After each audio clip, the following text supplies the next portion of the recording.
It's a really great pleasure to welcome you to In Conversation. And I know you've got such an interesting life, and you've also provided us with photos, which is very exciting and good.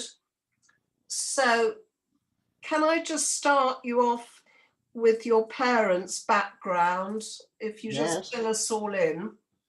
my parents were immigrants from Poland, from a little town in Poland, and my father came to England in 2008 when his Do you mean 1908? 1908, I'm sorry, in 1908 he had been living with a married sister in Lodz, or as the Poles call it, Łódź. Um, After his parents had died, he lived with her for about 6 or 7 years, and then he came to London, to Liverpool, because one of his sisters was married to a man called Avram Kaplan in Liverpool. So my father went there. His brother, Raphael, went to Germany, more about him later, and his two other sisters, um, I'm not sure exactly where they were when the war broke out. I think they were in Poland. You're talking about the First World War or the No, Second? the Second World War. Okay, right. The First World War, my father was called up in 1917 for the Labour Corps, which no longer exists, and sent to France. And the Labour Corps was made up mainly of friendly aliens. And as Poland was part of Russia at that time, and Russia was fighting with the Allies in the First World War, uh, he was a friendly alien and was therefore conscripted into the British Army. And what he did in France was, as a member of the Labour Corps, was repair roads and transport supplies and so on and so on and so on. And then he was demobbed in 1919. And And when did your parents get married? they got married in 1920 in London. Right. Uh, they were childhood friends. Oh, lovely. And in 1922, my mother had a miscarriage. In 1923, I was born. 1924, I was born, and in 1928, my brother Lionel was born. And Okay. that's the whole. That's the whole family. There were only two children. So I believe you told me earlier that you were the first couple of years of your life were in Stamford Hill, but you moved to the East End when you were 2. Right. And then you moved to Hackney when you were 5. Uh, yes, but right. And then from Hackney, uh, we moved to um, Upper Clapton. Right. That was in 1932 when I was 7. Mm. And I started going to the uh, local elementary school as it was then. Today, it's still there, but today, of course, it's Northwold Road Primary School. Anyway, I did very well in the school, and by the time I got to class 4, which is the equivalent of, I think, of year 4 here today, um, my class teacher was a man called Mr. Rogers, who had been wounded in the First World War and walked with a limp, and he had a brace, um, with a rod going right through the bone in his lower leg. anyhow, he used to give every Friday, he used to give the class a test, and whoever came top was rewarded with 3 old pence, which was quite a lot of money in those days. And I came top of the class pretty frequently, I must So say. you're a rich man from those days. Yes, I mean, I had, you could get 4 ounces of raspberry fruit drops Oh, for a penny. oh. So I did very well. And then I believe when you were 11, you sat for a scholarship, or you were awarded a scholarship. Yes, Do you I want was to tell awarded us? a scholarship to Christ's Hospital, Mm. which is a boarding school in West Sussex, and we, the first photograph is of me in my school uniform. Okay, Uh, now Um, you're gonna. yeah, I'm going to share the screen so we can share some of Okay, Sydney's photographs. I'm going to put right. people on shared screen. my parents didn't pressure me, but Oh, there it is. there's you That's me. as a Christ Hospital scholar. Yes, You had more hair in those days. I did indeed, and a smaller forehead. Are there Yes. any Now other? the gown was navy blue with a bright yellow lining in the top half, and underneath that there was a pair of charcoal grey breeches, knee breeches, with chrome buttons at the side, like the buttons on the gown, um, and a collarless shirt made specially to take those white bands, Mm, and bright yellow knee level socks and black shoes. very Now, smart. under the terms of the scholarship, um, everything was free. My school Marvelous. uniform, my food, my lessons, my exercises, everything.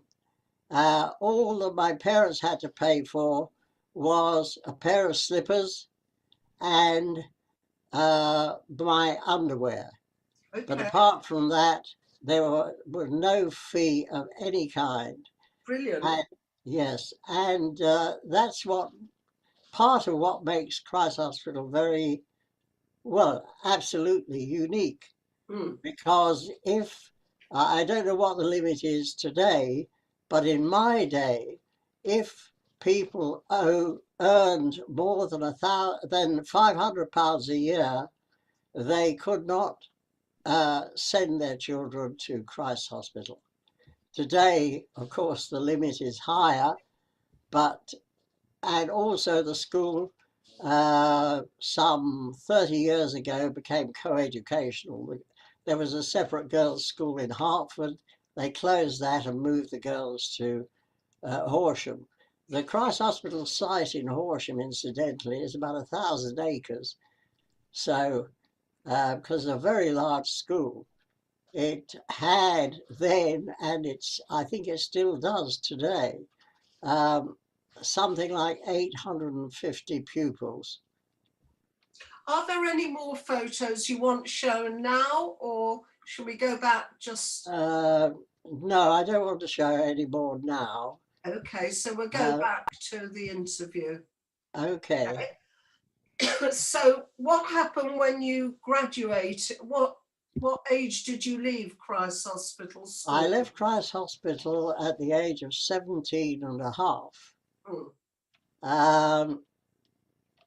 In 1941, October 1941, I didn't stay on at school, and go to university afterwards, because my father had died on January the 2nd, 1937, and my mother was on her own, and A minute, I'm gonna wank. sorry about that. That's my computer. It's been making weird That's noises John. today. That's John.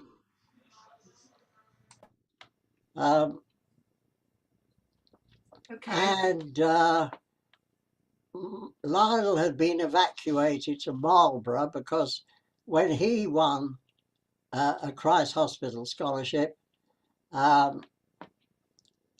my mother, despite the fact that I had written to her saying that she shouldn't send Lionel to Christ Hospital because my first 2 or 2.5 years there were very unhappy. My mother disregarded my letter and sent Lionel for interview. And it so happened that the interviewer was a man called A.C.W. Edwards, who was my first form master when I started at Christ Hospital in the lower fourth. And he was not exactly friendly, and I didn't like him very much either. And so when Lionel was called in, Edwards said to him, "Sit down. What's your name?" And he said, of course, Lionel Lightman. "Oh," said Edwards, "do you have a brother at the school?" Lionel said, "Yes, Sidney Lightman." That was that. He didn't get a place at Christ Hospital, thank God. And he went to the City of London school instead, which is older than Christ Hospital, and a very, very, very good school. Anyway, during the war, the City of London was evacuated, City of London School was evacuated to Marlborough in Wiltshire and shared Marlborough College's premises. And my mother didn't want to stay on her own in the house in Upper Clapton, particularly since the windows were blown out by a blast from a bomb which landed some distance away. So she had the windows repaired, locked up the house, and moved to Reading. Well, she moved first actually to Marlborough, and then from Marlborough to Reading. And in 1941, when I was demobbed, I cycled. You were conscripted, weren't you, in 41, not demobbed? No, 43 I was conscripted. So what happened between 41 and 43? Well, in 1941, I got a job in the advertising department of a cigarette manufacturers called Carreras Limited, who made Craven A and Turf cigarettes and Piccadilly cigarettes, were very well known. And I worked in that department for about a year or so, and then as newspaper sizes decreased and outdoor publicity signs and so forth more or less ceased to exist, there wasn't enough work for me. So I was moved to the general office, where I did a clerk's job, which was extremely boring. And I was quite glad to be called up in February 1943. Okay. And how long? So you served for the last 2 years of the Second World War? Yes, but after 6 months, I transferred from the Army to the Royal Navy. Okay. And I was eventually drafted to Egypt from Egypt, I was sent to Malta to join a Greek destroyer, but the Greek destroyer left port before I arrived. So after a brief stay in barracks, I was drafted to a minesweeper, and as a signalman, a visual signalman. And I was on the minesweeper for 6 or 8 months, and then got a shore job in the office of the Vice Admiral commanding Malta and the surrounding area. And I worked a teleprinter there, and I remained there until April 1946, when I was demobbed. When I went, sorry to interrupt you, do you want Neng to show any more photos now? We've lost the image of Neng, but Neng, I can't hear him. Is he still there? Yep, he's sharing. Yes, I can hear you. Oh, good. We lost your. I'm going to share the screen here, yeah? Do you want to mention some more photos, Sidney? yes, Okay, so that's Lionel and me. Oh, right. Carry on, Neng. That's my father and me. Okay. Next one, please. That's Lionel and me a few years before that. Next. That's my parents and myself and our dog Bobby. Now, Bobby was a stray, actually, and he followed my father home from Croydon. We were living in Upper Clapton at that time. Gosh. And he followed my father all the way to Upper Clapton. And so my father took him in, and he was starving. And we fed him and washed him and so on and so forth. And he was a lovely pet. He was a mongrel, and he was marvelous. And when my father died, he pined for him very, very badly. And one day he bit the postman. And that was the end of him, because we had to have him put down, which was sad. But there you go.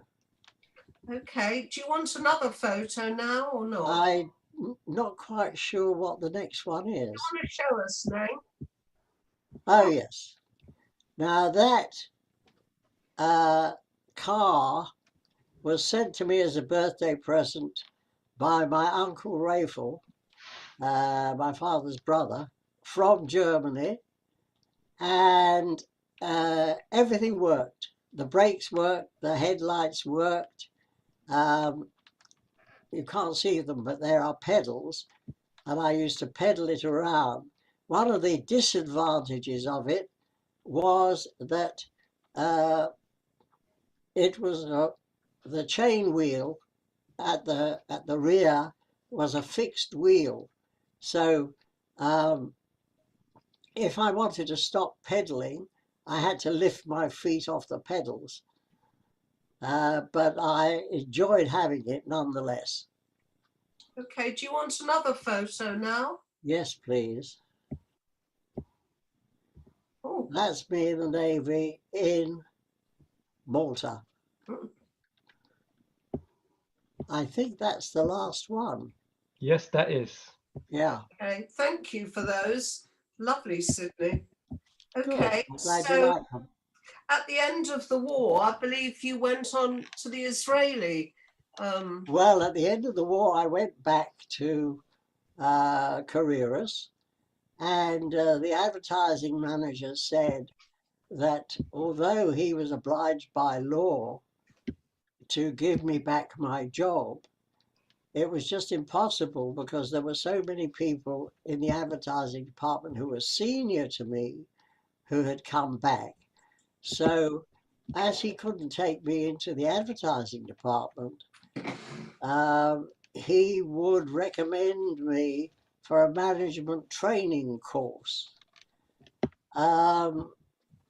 So I accepted that because the alternative was to be unemployed and go on the dole and keep reporting to the labour exchange, which I didn't fancy.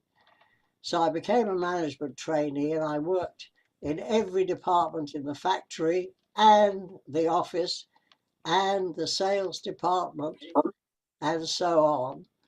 And when I finished my training, I was put in charge of a small printing factory which printed cigarette packets. And I was working there when Israel declared her independence in 1948. And immediately after David Ben-Gurion, the Israeli Prime Minister, had made the declaration, 6 Arab countries invaded Israel. And as I had been in the Royal Navy, and as I was very proud of my Jewish identity and the fact that for the first time in more than 2,000 years, the Jewish people, my people, were fighting back against their attackers instead of just giving in or emigrating to another country. So I volunteered for the Israeli Navy. When I got to Israel, I was sent to an army camp. So I asked to see the commandant and explained things to him. He gave me a travel warrant and a note to the head of naval manpower in Haifa.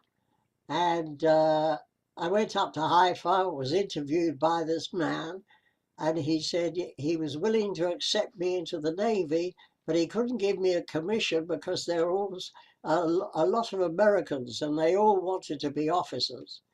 So I told him, well, it didn't matter. As long as I was in the Navy, I'd be happy. And I was I was a member of the crew of the first of 3 frigates bought from Canada by the Israelis. And the first one that arrived, I was drafted to as a signalman. Unfortunately, the man in charge of the signalling section spoke extremely good English. So we got on like a house on fire. And the thing I remember most actually about being on the Kuf 28, as it was called, was that one weekend, David Ben-Gurion, the Prime Minister, and his wife Paula came aboard and we took them for a cruise round Cyprus and back to Israel. How marvellous. And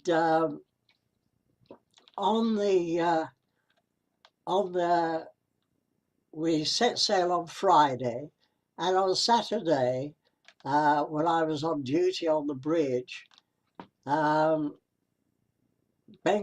and his wife came up to introduce themselves to the crew who were on the bridge, and Paula came over to me and started speaking Hebrew to me. And I said, I'm sorry, I haven't been in Israel very long and I don't speak Hebrew.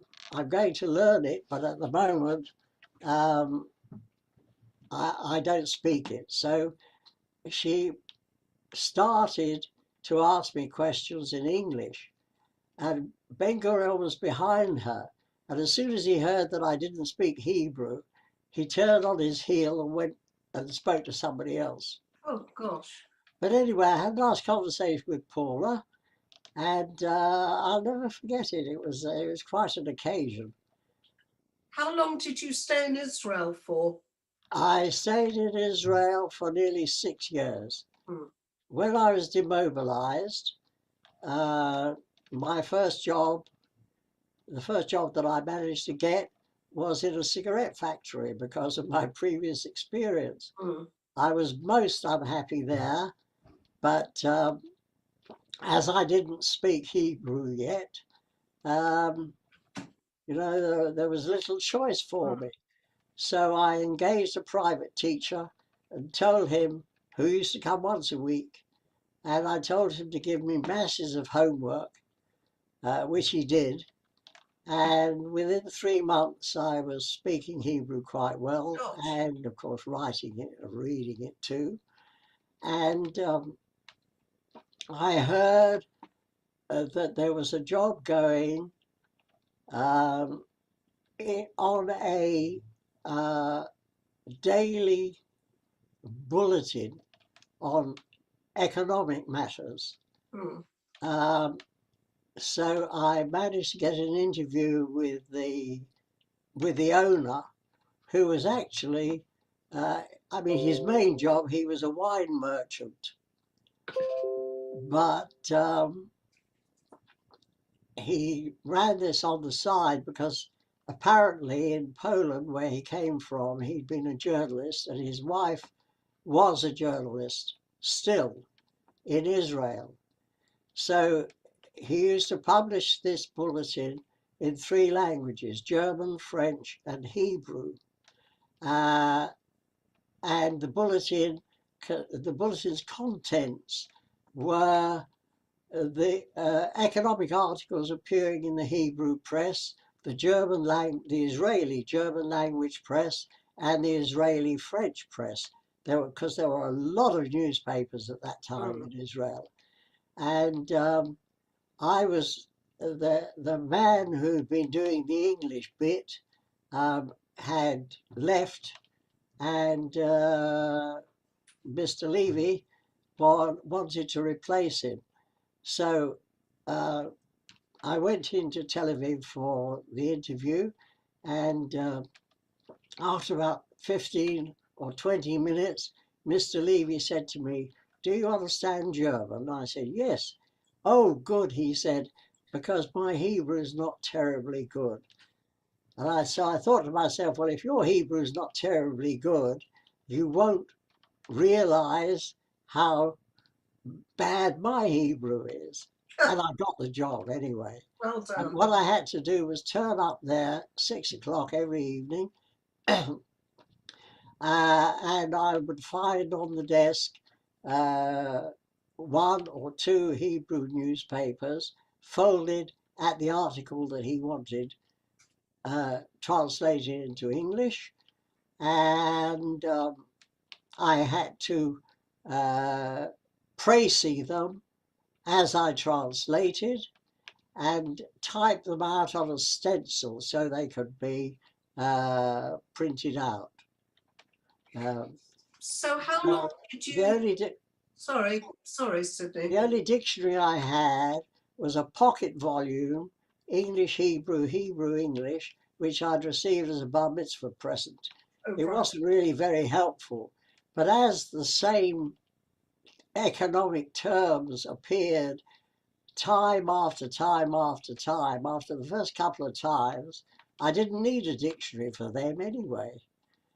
So it was only a part-time job, so I couldn't yet leave the cigarette factory.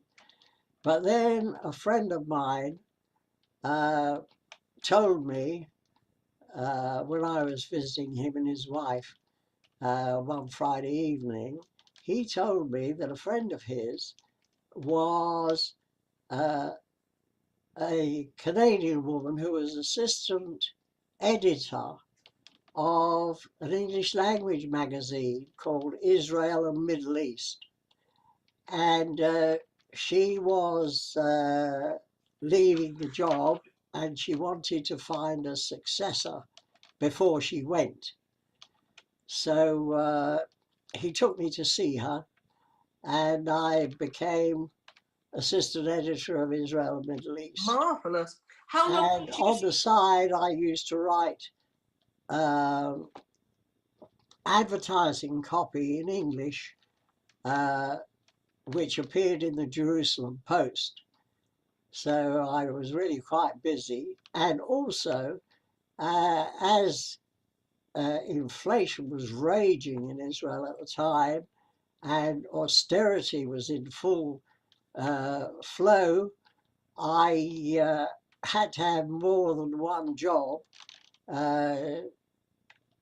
to make ends meet.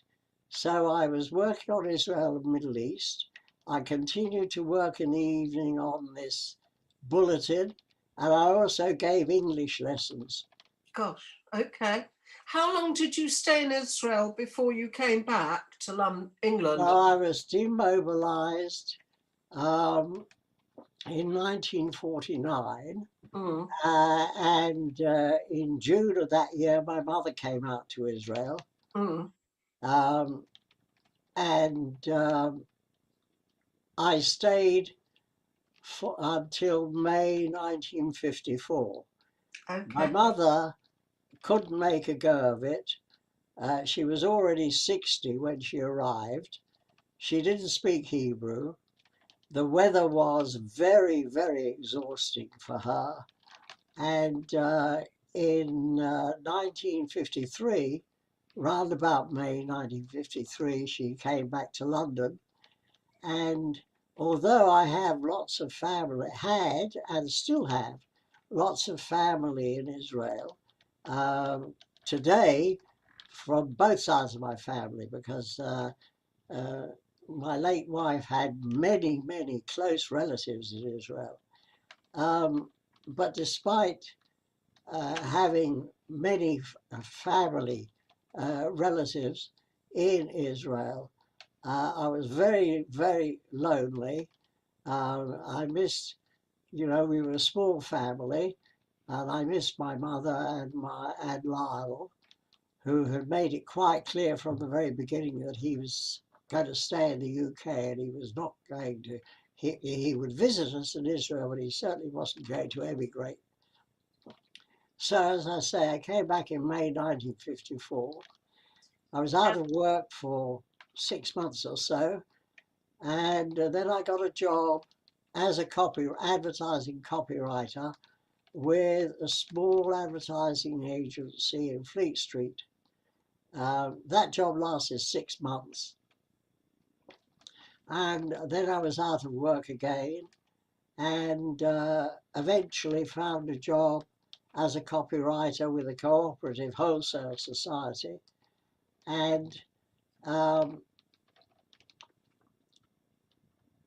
it was at this time, during this time, that I met the girl who was later to become my wife and the mother of our 3 children. And we got married in 1957, on December the 1st, 1957. And in 1959, I bought our first car. I'd had 2 very old bangers while I was single, but this was the first new car I had bought, and it was the first car I had as a married man. It was a green Ford Popular, very, very basic. But anyway, we decided to go on a motoring holiday in the early summer of 1959. During that time, I used to phone Lyle and Helen, his wife, once or twice a week. I phoned them one Friday evening, and Helen said to me, "There's a marvelous job going on the Jewish Observer and Middle East Review," which was a magazine sponsored by, well, I think financed by the Jewish National Fund, but was completely independent, and the editor, John Kimchi, was all he had to do. He was expected to go to see the General Secretary of the General Zionists, the General Secretary of the What, the JNF or something? JNF, and just tell him what articles he was going to publish that week. Anyhow, when I got back to London, I applied to the Jewish Observer, got the job, and I was a sub-editor and translator, and the assistant editor was a man called Geoffrey Paul, and I used to sit in his room, and I was there for 4 years, and we became very, very close friends. And one day, he told John Kimchi that he'd been offered the job of foreign editor of the Jewish Chronicle and had accepted, and he left. But we stayed in touch, and about 6 months later, I got a phone call from him saying there was a job, there was a vacancy for a sub-editor of foreign news at the Jewish Chronicle. Was I interested? I said to him, can a duck swim? And of course, I was interviewed by the then editor, William Frankel, and got the job. I was at the JC for 33.5 years. Gosh. And I was not only a sub-editor and later assistant foreign editor, but I also edited for 24 years the Jewish Travel Guide, which was published by a Jewish Chronicle subsidiary, which was notorious, incidentally, for having refused to consider publishing Anne Frank's diary. That's a good move, wasn't it? Yes, they never lived that down. Anyhow, so in addition to those jobs, I also used to do book reviews, translate features from Hebrew, German, French for the JC, and on the side I used to do translating. So I was pretty busy in those days. Did you stay in that job until you retired? I stayed in that job until 1989, when I became 65 and officially retired. And the chairman organized a retirement lunch for me on Thursday of that week. And on Friday, I retired. And on the following Monday, I was back as a freelance. So how much longer did you stay? So I continued at the Jewish Chronicle until 1996. Oh, gosh. I then retired completely, although I was still commissioned to do book reviews from time to time. And I expanded my translating and became a full-time translator. So by then you'd picked up several languages, presumably. Oh, I knew them before. I learned both German and French at school. And the education at Christ's Hospital was absolutely superb. My parents were right. They could never have afforded to give me that sort of education. And I obviously had a flair for languages. So, I took it from there. So what did you do once you were in full-time retirement? I can't imagine you sat at home and just watched television. No, I did. I still did translating. I still do translating, actually, although not very much. That took up a lot of my time.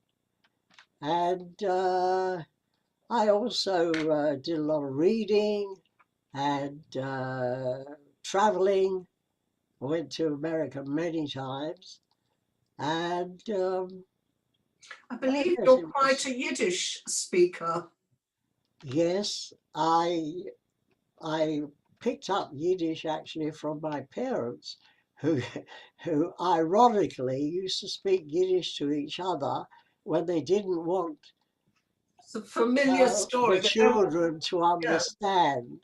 Yeah. But I soon began to understand.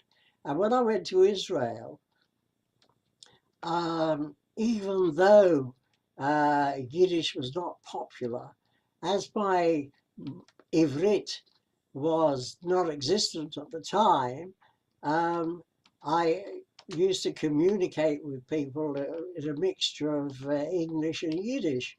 So that improved my Yiddish quite a bit.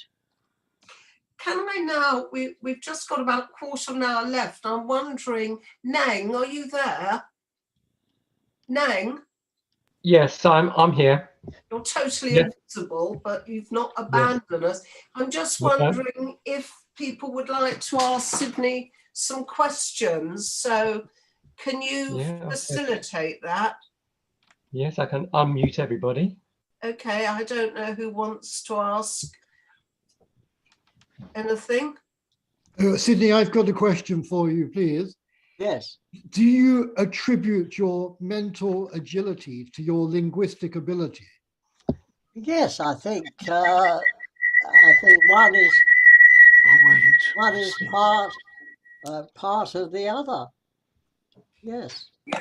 And also, I think there's a certain amount of inherited flair, because both my mother and my father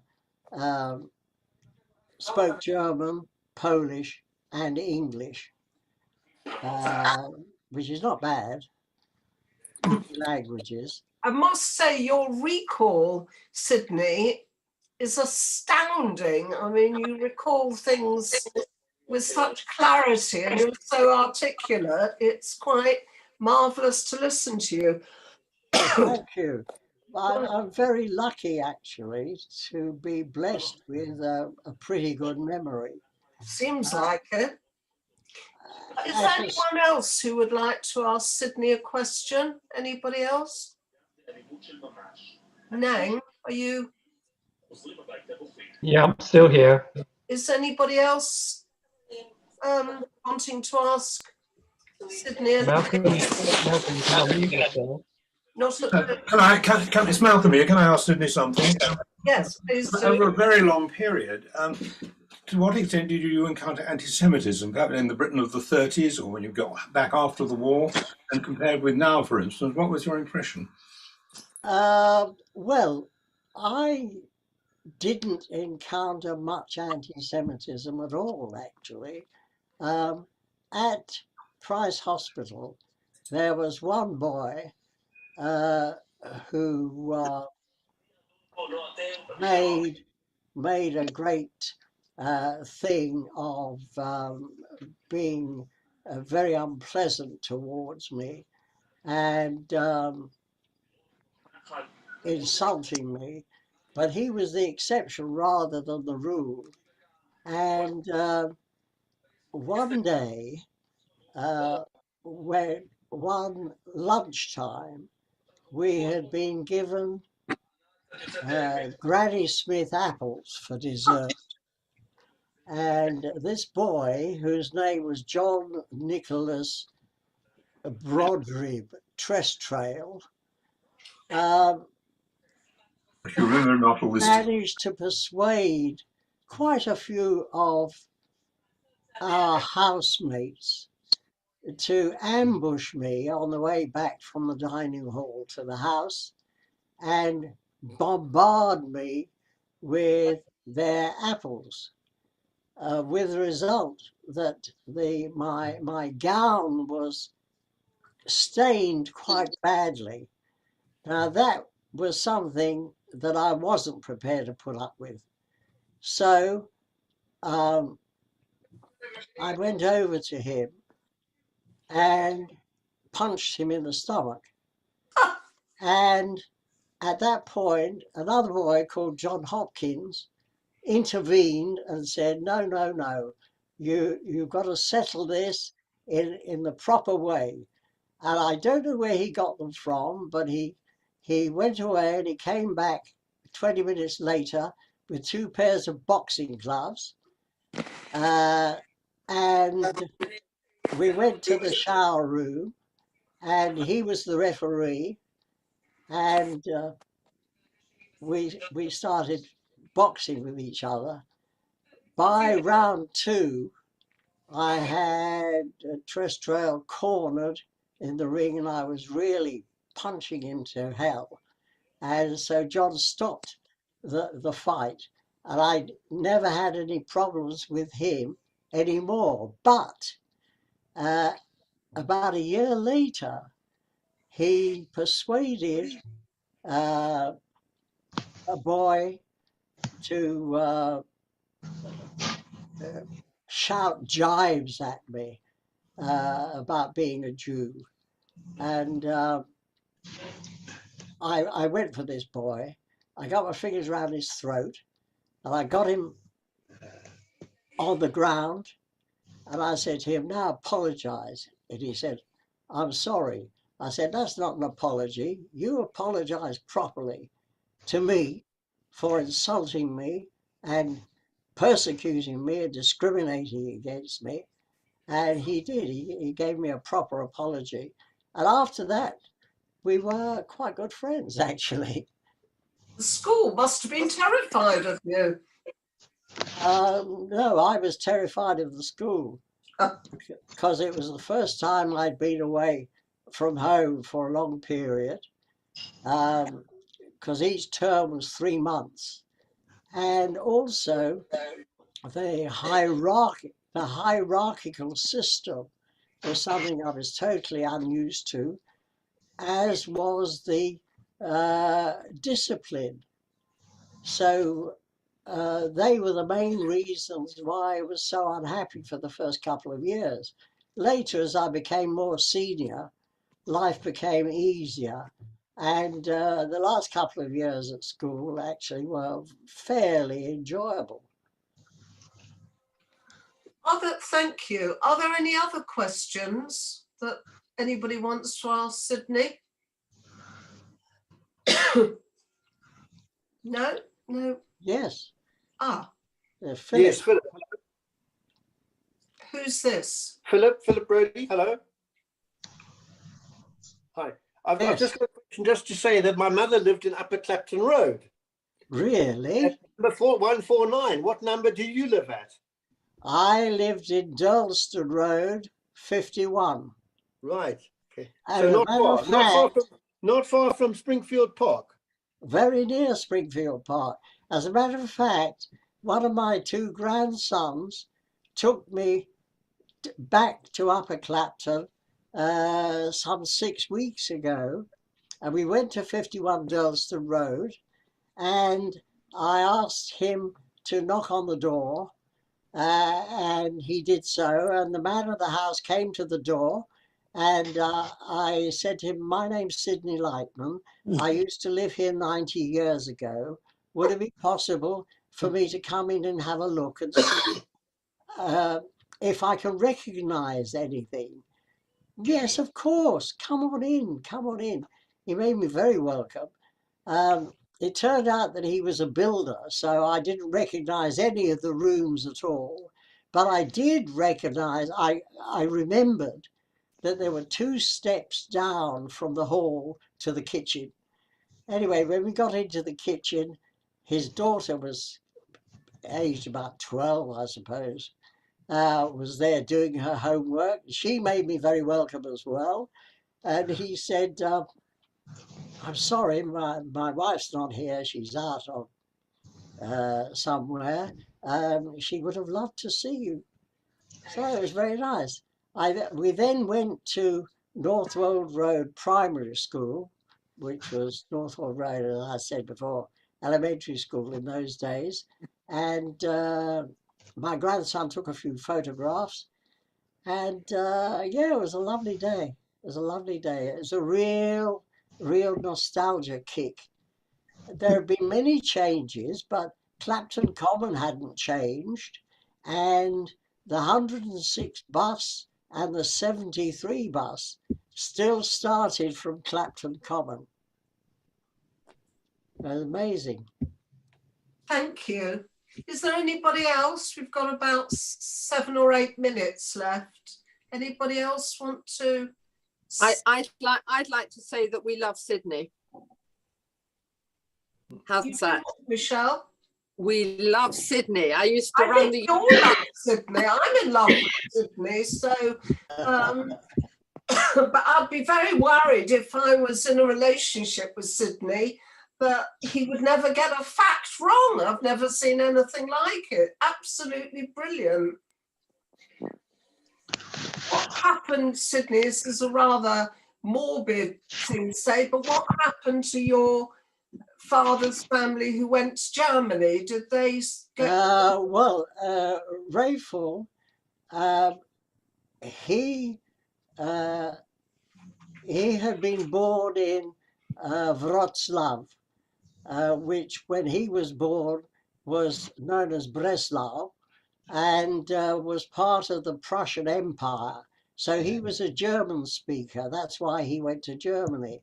And he became more German than the Germans themselves. He was a real Yeki. Anyhow, he was a rabbi of a Reformed synagogue in a little place in East Germany called Cottbus. And when Hitler came to power in 1933, Uncle Rayful saw the writing on the wall. So he organized a container, packed all his belongings in it, including 2 Sifrei Torah, and came to London. Good for him. Brilliant. And he stayed with my parents. And in London at the time, there was an organization run by a man called Otto Schiff. Oh, yeah. Who came to an arrangement with all the little Stieblers, synagogues in the East End, under which they would give jobs as a shamus, as a beadle in the synagogue to German refugees, because Britain at that time would admit only those refugees who either had enough money to support themselves or who were sponsored and whose outlays would be covered by friends or acquaintances or whatever, so that they didn't become a burden on the state. And one day, my father took Uncle Rayful down to the East End to a little synagogue to apply for a job as a beadle in the synagogue. And Uncle Rayful went ballistic. Was? Mit diesen schmutzigen Ostjuden? What were these dirty East Europeans? He was one himself. But as I said, he'd become more German than the Germans. Anyway, to cut a long story short, when his visa expired after 6 months, the Home Office refused to renew it. So he had to leave. And he left and he went to Palestine. And the same thing happened to him there. He was there for 6 months. but the mandatory government wouldn't renew his visa. By that time, he was stateless. So he went to France, and France let him stay. And he moved down to, he tried to come back to England, and the immigration officer at Dover wouldn't let him in. So he went to France, and he went down to the Riviera, to Marseille, and he got a job as a kashrut supervisor in a Jewish restaurant in Nice. And he was there when the war broke out, and the French interned him because he was stateless. When the Germans, within 18 days of attacking France, defeated France and occupied northern France, the French opened the gates of the internment camp and told the inmates to get out of there. Uncle Rafe got out of there. He made his way along the Riviera coast to Menton, managed to cross the frontier into Italy, eventually got to Rome, where he was hidden in a convent, and then after the war went to Israel and got a job as a Chazan at the Hadassah Hospital Synagogue with Chagall glass windows. Then after 1951, he got restitution from Germany, bought his own flat, and lived reasonably well in Jerusalem until 1974 when he died. Sidney, we're coming out of time. I cannot tell you how wonderful it has been to have you as my guest. And I want to ask you a big favour. Will you come back in a couple of years when you're 100 and give us another interview as without taking anything for granted, but full of hope. Yes. Yes. Good. I hope I'm around. You'll be around, but it's me that, I hope. Sidney, you've been brilliant, and your recall Thank you very much. Detail is phenomenal. That's all I can say. How you can remember names of people you were at school with a long time ago is just really, really marvellous. So, not only that, when there was a Christ Hospital reunion a few years ago, I went back to my old house, Thornton, and there was a picture taken of all the 50 boys in the house in 1936. And I remember the names of 45 of them. Gosh, good Lord. Well, it's absolutely brilliant. And I'm no surprises you've had such a wonderful career, because not only is your mind brilliant, but your charm is also on top form. So I'm not surprised that your HGS U3A fan club is up and running continuously. So thank you very, very much.